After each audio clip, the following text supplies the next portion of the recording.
Hi everyone, my name is Renan and welcome back to Cloud Thinker. Today I'd like to talk about Databricks. Databricks is a cloud data warehouse platform that has been getting increasingly more popular among businesses and industries, catering for a broad range of use cases. Specifically, I'd like to talk about the primary authentication methods that you can rely on to get secure access to Databricks data from the third-party applications. When talking about the authentication methods, we should first start with differentiating between the two identity types that are supported by Databricks: user identities and service account identities. The user identities are identities of individual users who have scope granular access to the data. The service account identities, though, are a special identity type that is not tied to individual users, but rather to machines or perhaps even entire business units, and are intended for automation scenarios. For example, a machine needing to run a Databricks job every day without human interaction. Now that we're clear what identity types exist in Databricks, let's talk about authentication mechanisms that can be used in pair with each identity type. To authenticate with user identities, Databricks supports the following authentication methods.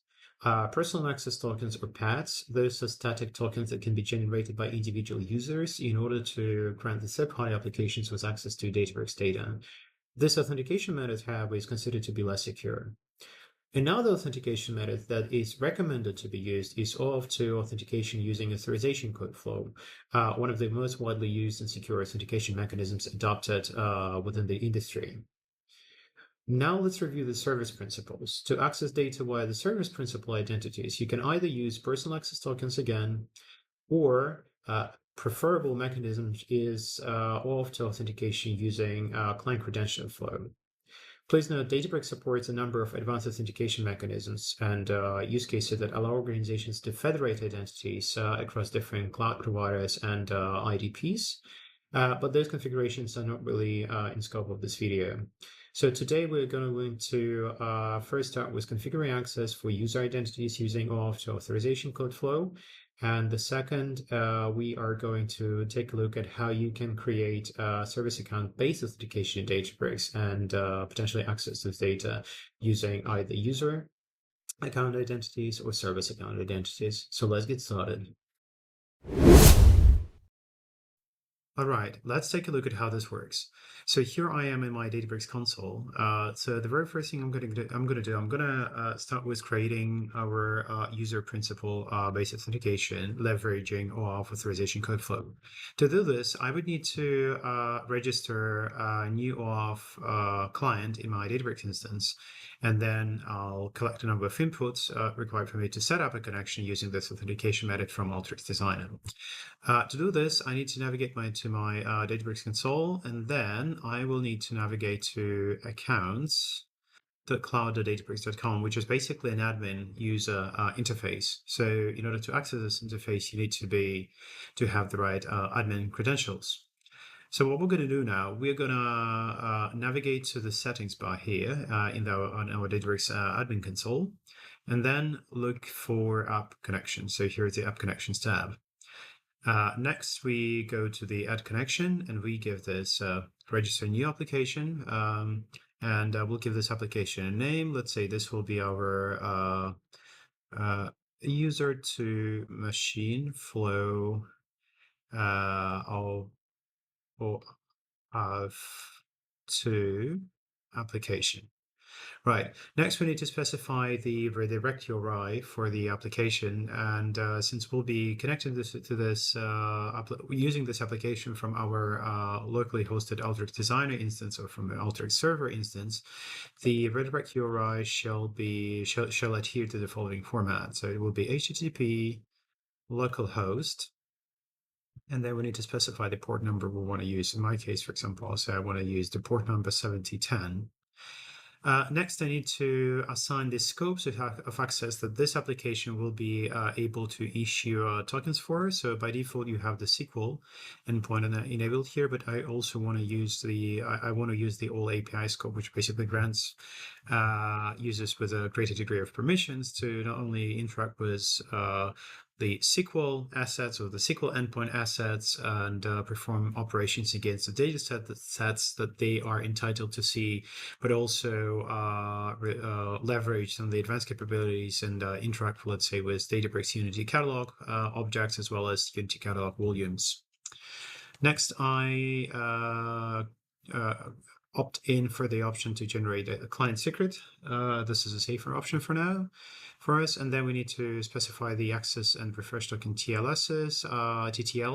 We'll just keep these values at their default values. And we'll click add.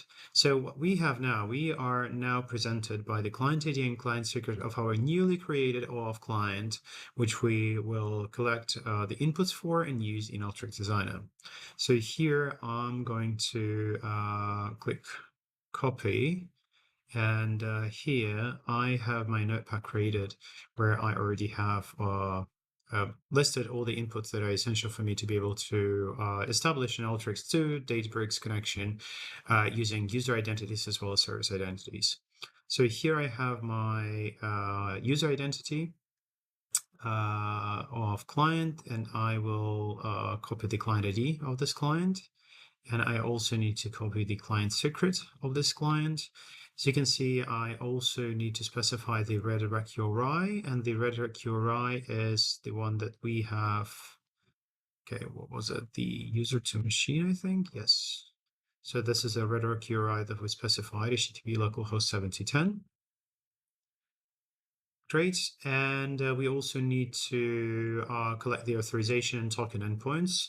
To collect those details, you can either refer to the Databricks documentation, but I've already done this for you. And essentially, the authorization token endpoints are compiled using the following structure.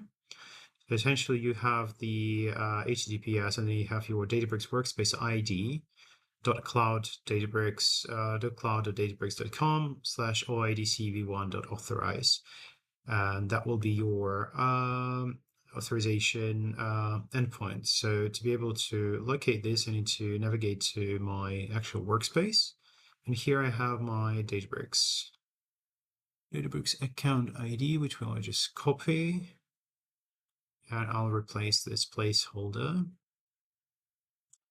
with this value. I just need to get rid of one of those dots here. Right, so this is my authorization endpoint. The token endpoint of our application is exactly the same of our Databricks application. It's exactly the same, with the exception that there will be token ending at the end. Great, and we have all these details. The only detail that we are missing for the user principal or user to machine based authentication scenario is the OAuth 2.0 scope. And this value can be located in here. I've already in Databricks documentation again, but I have already pre-compiled it for you. So the scopes, as you remember, when registering our application, we have said that we want this application to allow for the all API scopes, and this all API scopes is declared by the all-APIs value passed in the scope parameter of the request. And we also most definitely need to request for the offline access scope, because the offline access scope allows us not to only get the access token from the authentication and authorization server, but also get the refresh token, which we can use in order to retain the identity of the user for a longer period of time. And off we go. We are done configuring our user-to-machine OAuth authentication client in Databricks that we can now leverage with Alteryx Designer. Okay, now that we are done creating our OAuth client for the user-to-machine scenario where we authenticate with our user's identity and in return get the access token for that specific user, we'll now move ahead and take a look at how you can configure the service principal-based authentication, non-interactive one, using the client credential flow authentication, which is also called as the machine-to-machine authentication. To do that, we once again need to navigate to our Databricks workspace. And as you remember, as we've done last time, we need to navigate to accounts.cloud.databricks, because this is how we would get redirected to the admin workspace interface of this specific Databricks account. Next, we navigate to settings, and what we're going to do now, we are going to navigate to users management. I'm sorry. So here we have the users, service principals, and groups. So our intention is to either reuse one of the existing users, which is service principals, or create a new one. So what I'm going to do, I'm going to create a new service principal here, and I'll call this service principal the machine to machine access user, or SP for service principal. So we go ahead and create a new service principal here.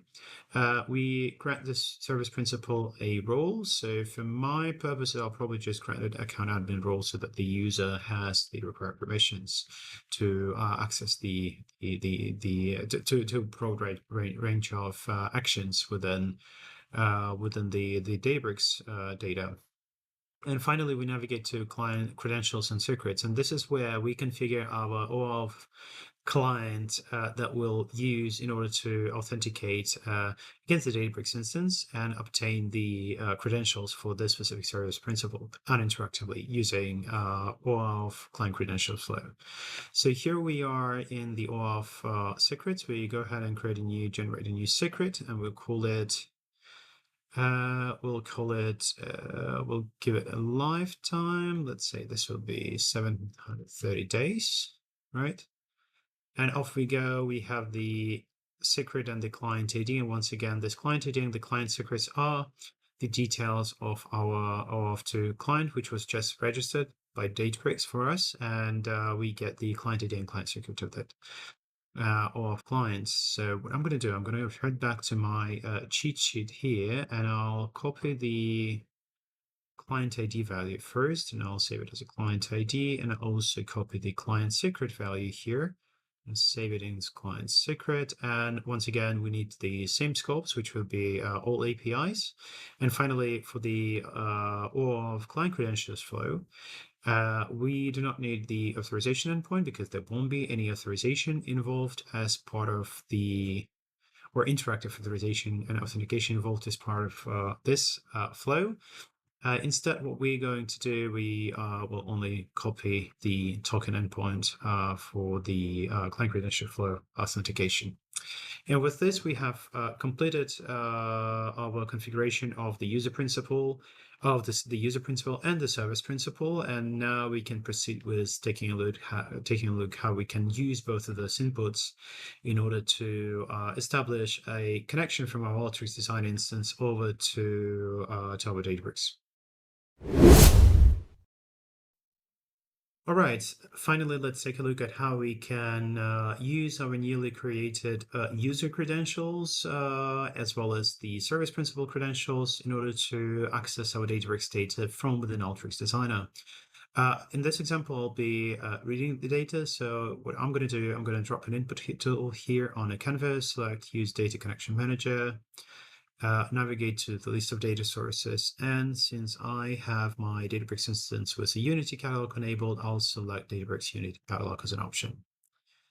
What I'm going to do next, I am going to create a new connection here.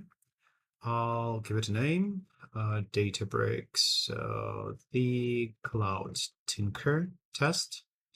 Then I need to select the host. This is my host. Right, so this is my Databricks host. I also need to specify the HTTP path.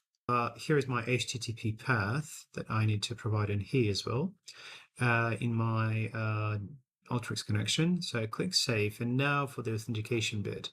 I go ahead, and for the authentication method, I would need to select the generic OAuth, and we'll start with generic OAuth authorization code flow interactive authentication. So I'll go ahead and create, I'll call this the user to machine Databricks test.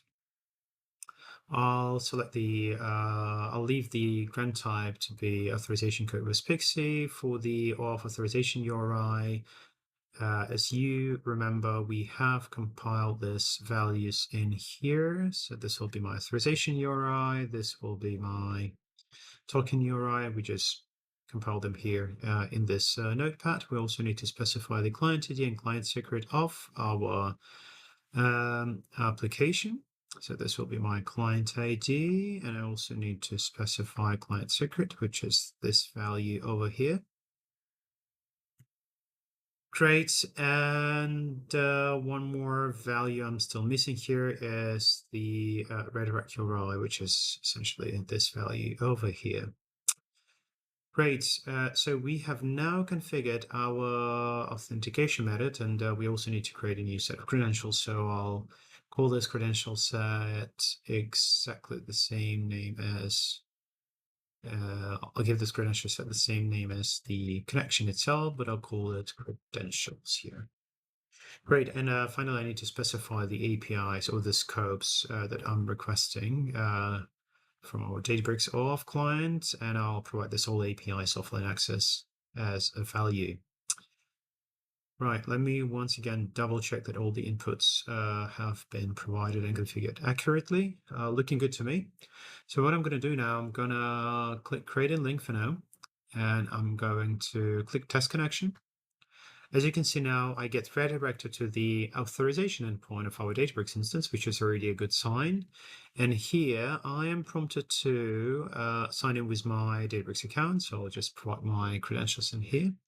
Okay, I got some verification code sent over to my email address. And this code is XCL6EM. Wonderful. Okay, I have now signed in with my Databricks account. I can see this message saying authorization granted. I close it, and you can see that Databricks is already calling out a connection test succeeded message on me, which is a very good sign.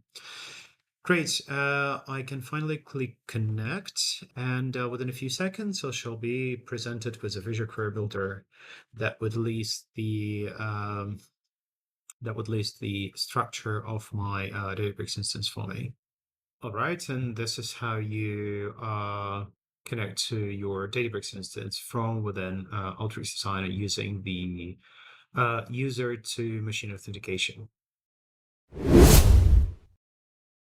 Right, now that we've seen how to configure service user principal-based authentication for the user to machine scenario when you as a user authenticate into Databricks on your behalf, we can also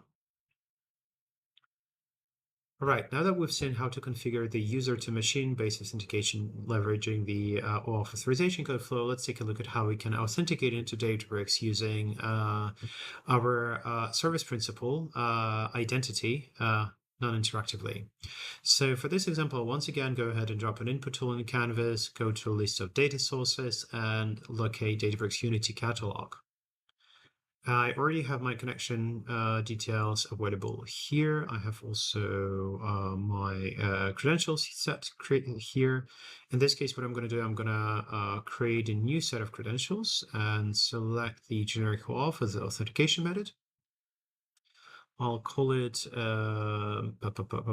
M2M test. For the grant type, I'll select client credential flow. And as you can see, now that we select the client credential flow, we're no longer prompted to specify the authorization endpoint, and we only need the client endpoint, the token endpoint, therefore. So the token endpoint has been conveniently collected by us in previous steps. Now I need to specify the token endpoint, client ID, and client secret. Let's do that. I will go ahead and create client ID and client secret.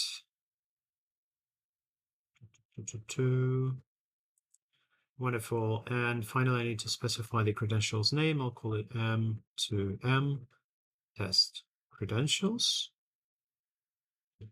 Great. And finally, I need to specify the scope, which I'll be requesting from this from this OAuth client. So the scope I will be asking for in this case is called all APIs, right? So offline access is not required here because there is no refresh, because usually offline access is used to also tell the authorization server that, hey, I need a refresh token to be issued along with my access token.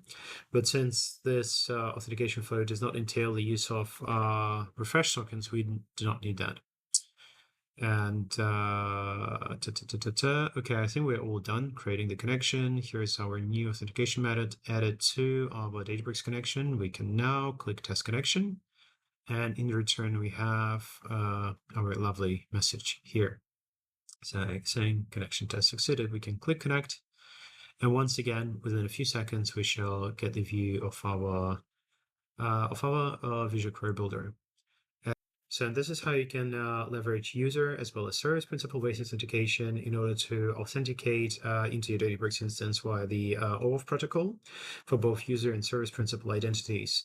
If you're interested more in this, in how you can leverage or use this different identity types across Alteryx Designer and Alteryx Server products, subscribe to the to this channel, because in one of my upcoming videos I'll be showing you the difference between and explaining the difference between user principal and service principal based authentication in different technologies, some of the pros and cons related to using those identity types, as well as some of the technical limitations you have to deal with and need to think of when considering to use either user principal identity or service principal identity.